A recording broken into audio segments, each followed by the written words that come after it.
You introduced your first bills recently. Can you tell us a little bit more about those proposals?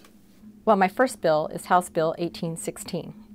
Right now, when agencies write rules that citizens have to follow, where rules are as strong as the law, there is very little review that goes into them. We have a committee that's supposed to review those rules to make sure that they comply with legislative intent. The current process is very weak and subjective. My bill seeks to strengthen the process by increasing the number of rules reviewed based on certain criteria.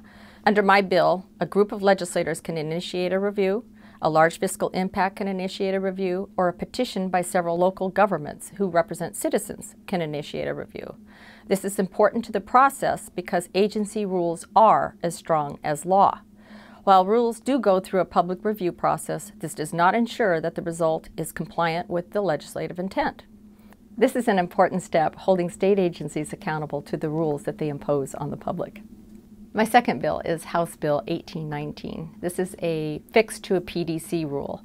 PDC allows for campaign books to be open to the public, and this is a few days before the primary election and a few days before the general election.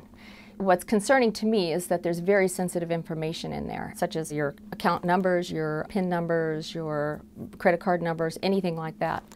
So we had a gal that came in that wanted to view the books, and she was reluctant to give her name and telephone number when she made the appointment.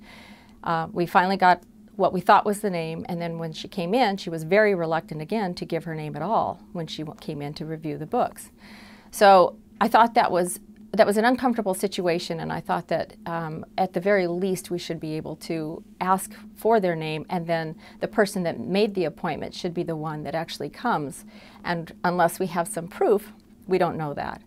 My bill actually creates a law that would require them to show picture ID when they came in to inspect the books. This would ensure that the person that made the appointment is actually the person that is there to inspect the books. And I think that this would be a good protection all around, considering the sensitivity of the information that they're viewing. Can you update us on the work happening in the Transportation Committee? Sure. Well, we've covered a lot of ground in the Transportation Committee in the last few weeks. We got an update on Bertha, which is the tunneling machine in Seattle. She's still stuck, and we were told that she's about 1/10 of the way through the project. However, WashDOT is telling us that the project is about 70% complete. I'm not really sure how that adds up, but that's what they're telling us. We also have Sound Transit coming to us from Puget Sound, asking to increase their taxing authority for their transit system.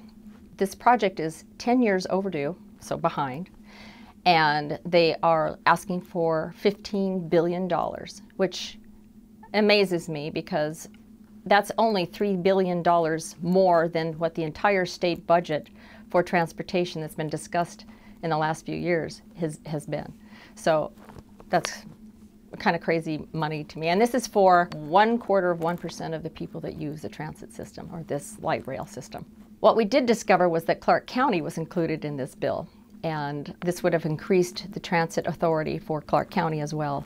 We discovered that it was removed, and so now Clark County does not have to worry about increasing their transit taxes. So that's a big win for Clark County. The governor's transportation plan spends about $12 billion on projects, with much of that generated through tax increases. What are your thoughts on this proposal?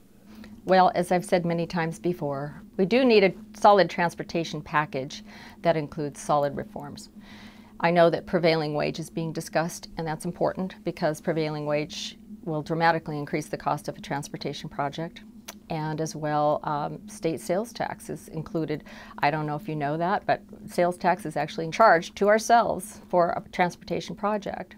And then that money, well, right now goes to the general fund. If we can't get rid of that sales tax, then I think that it, at the very least, should go into the transportation fund rather than the general fund. It's important that Washington State get a good transportation package that will help our economy by keeping our commerce moving. Right now, congestion is not included in the reforms or in any transportation project. In 2007, they actually changed the definition of congestion to basically predictability. So if you knew you went from point A to point B in an hour, that's okay. Now we want to have congestion relief included. I've signed on to a bill that will also include congestion relief and freight mobility that we need to have in our transportation projects.